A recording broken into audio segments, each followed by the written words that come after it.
We have discussed the dimensions of child development and what are the changes a person is going through the childhood and adolescent stage.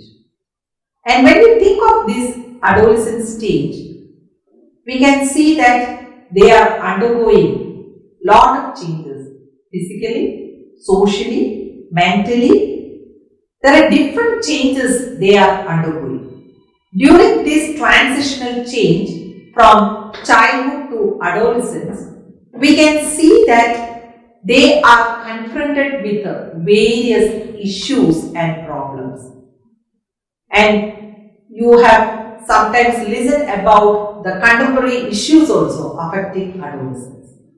In this video, our focus is upon the role of school in addressing issues among adolescents. We know that there are major complaints that is coming from parents as well as teachers when the children entered the adolescent stage. And how do teachers can adjust or intervene or help the adolescents in resolving the issues is very much important. Issues among adolescents. For that topic, we have with us our expert, Mr. A.J. Philip. Let I introduce our expert. Mr. A.J. Philip is the manager of Deebalaya Senior Secondary School, Kalkaji Extension, New Delhi, and chairman Deebalaya Senior Secondary School, Guspati, New District, Haryana. He was until recently Secretary and Chief Executive of Deebalaya, one of Delhi's larger NGOs. He is a journalist by profession and has 48 years of experience. He has held high editorial positions in newspapers like the Tribune, the Hindustan Times, the Indian Express and All India Radio. He has written over 10,000 editorials for various newspapers and has written thousands of articles including obituary. He is also an author and translator. He has translated Professor Omcheri N. Pillai's autobiography Argasmikam, which won 2021 year's Kendriya Sahitya Academy Award into English. He had been a guest faculty at Bharatiya Vidya Bhavan, NISCOT and IIMC. He has also given guest lectures at AMU, Punjab University, Chandigarh, Punjabi University, Patiala and Himachal University. He was a consultant of IGNOU when it introduced a course in creative writing in the 80s. Welcome, sir, to this session. So here what I have stated in the beginning part, adolescence is a time full of stress and storm. But it's not a period of disturbance. This is normal. Everybody has to undergo through these changes. Without entering the adolescent stage, no one can enter the adulthood stage. So when such children comes to our school, how do we deal with them? That is important. As a manager of senior secondary school, sir, what are the issues and problems that you observe among adolescents? Yeah, what is adolescence? Adolescence is a transition from childhood to adulthood. So in this transition, a lot of things happen in the body, physical and mental. I'll give you a small example. Recently, one of our girl students came by the school bus, stopped near the school, and she got down saying that she had some work and she will walk back to the school. So she got down from the bus and instead of walking back to the school, she was not seen. So the teacher noticed it and he checked in the school and found that the girl had not turned up at the school. So what did we do? we immediately contacted the parents. The parents came and we told about the situation. And we did some searching. The family also, the parents, did some searching here and there. And we found out, that she was friendly with a boy, so she ran away with that boy. Fortunately for the school and for her and for her parents, we were able to trace the girl within a few hours. And she was brought back to the family. And we did not, of course, advertise the incident at all. We did not tell anybody. And the parents, were able to, guide her. We also, as a school, guided her, and she is now attending the school. And we told her, that when she is of marriageable age, she can fall in love, she can marry anybody, but till she reaches that stage, she should study well. And now she is coming to the school, and the boy is also there, but nothing has happened. So this is just one small instance I wanted to point out. So adolescence is a very crucial stage in life. Children become angry, children become, argumentative, they start asking questions instead of answering. So that is a stage where there is a stage in which the parents have to understand, the school has to understand, and deal with them. Okay, sir. You have rightly narrated one incident and how the school intervened in that issue. In some cases, serious conflicts may occur in parent-adolescent relationships. Adolescents show less interest in studies and sometimes may be absent in class for many days. In such cases, how could school intervene? Yeah, what we do is, in our case, if a student doesn't turn up at the school for a few days, we will certainly contact the parents. We will tell the parents. We have a system whereby the parent knows in the morning itself whether his child or her child has turned up at the school. That is a technical device that we have. But more than that, we also try to contact the parents and find out why the child is not coming. And if necessary, one of our teachers or one of our staff members would go to the house, meet the parent, and find out exactly why the child is not coming. Sometimes the children can also create problems. I'll give you a small instance. One of our girl students, one day the parents came to our school. They came with some laddu. The parents were very happy with the performance of her in the 10th board examination. So they came with laddu one. So we were happy to receive the laddu, and we tried to find out why they were very happy. Because she got 95% or something marks. Actually, she did not get that mark. What she did was, she made some fabrication, and she converted some 60 into 95 something. Yeah, she did it. And then, so we found that she could not have got 95% mark. So we were a little skeptical, and then we checked the certificate and found that she did not get 95%. And she had made the changes herself. Instead of admitting that, she blamed the school. She said, the school did it. Why should we do that? The principal will never do that. No school will ever do that. Anyway, we counseled her. We called her. Initially she said, that this was the certificate and things like that. Fortunately, we had, the CCTV camera. We showed that, she was doing something with the certificate in the class.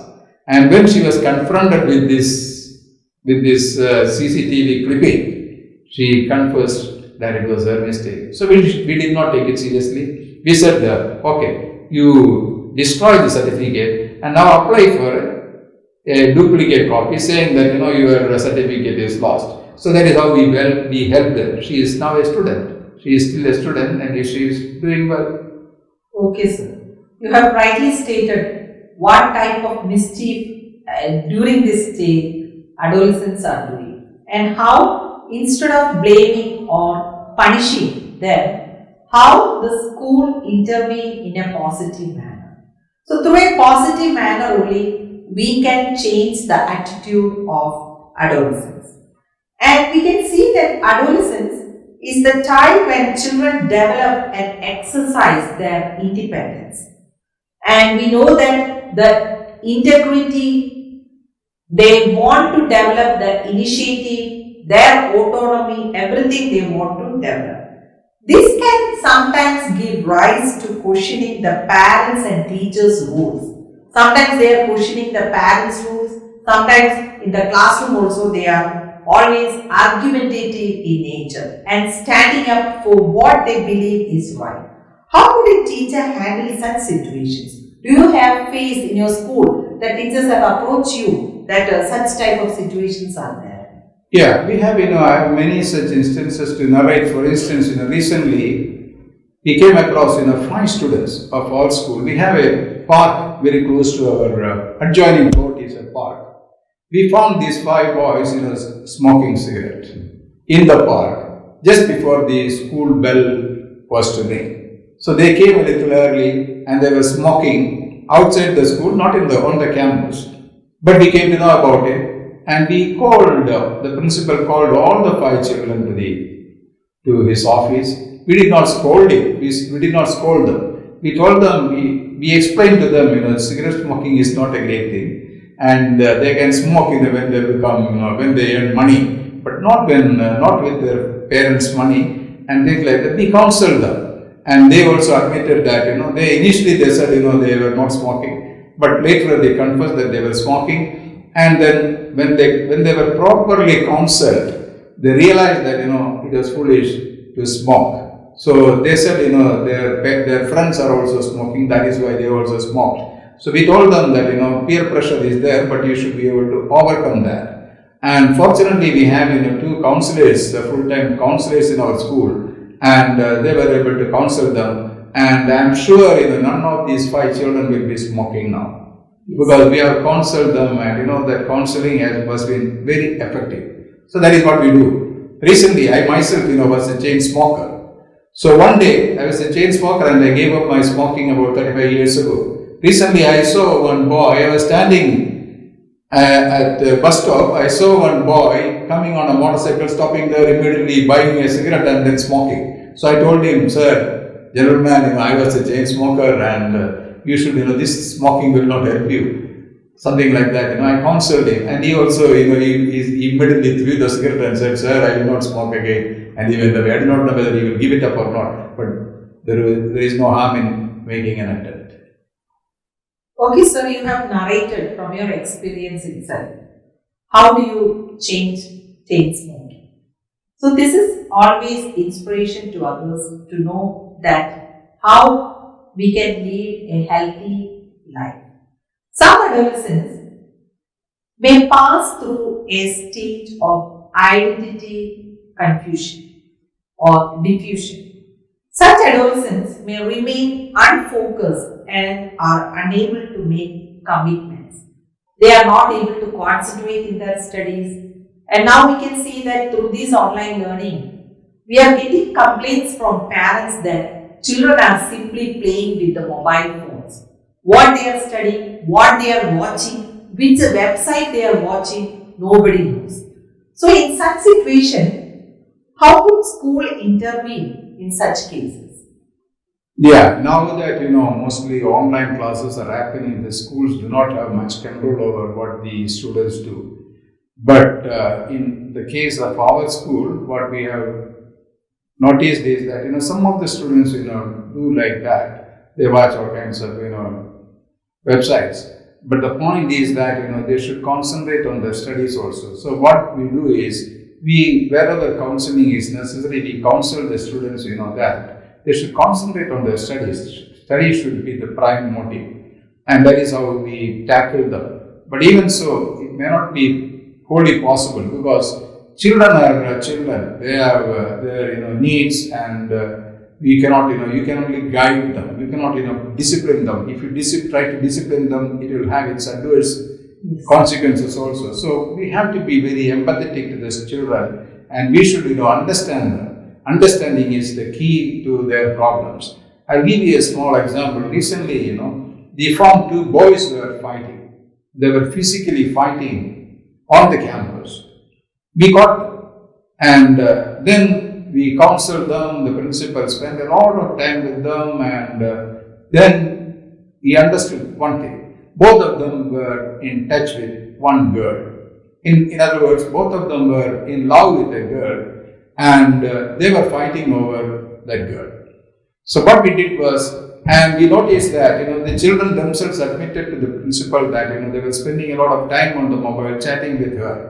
And one boy did not like the other boy chatting. That is why. And it was not the first time that they were fighting. So we counseled them. We did, after a lot of counseling, we counseled the girl also. And everything was done privately. Nobody knew about it. And today, they have a very good, healthy relationship. They are now friends. They don't do that kind of chatting. So we told them that they can marry, whatever they can do. But now is the time for them to study. Let them study. And our counseling had a good effect on her.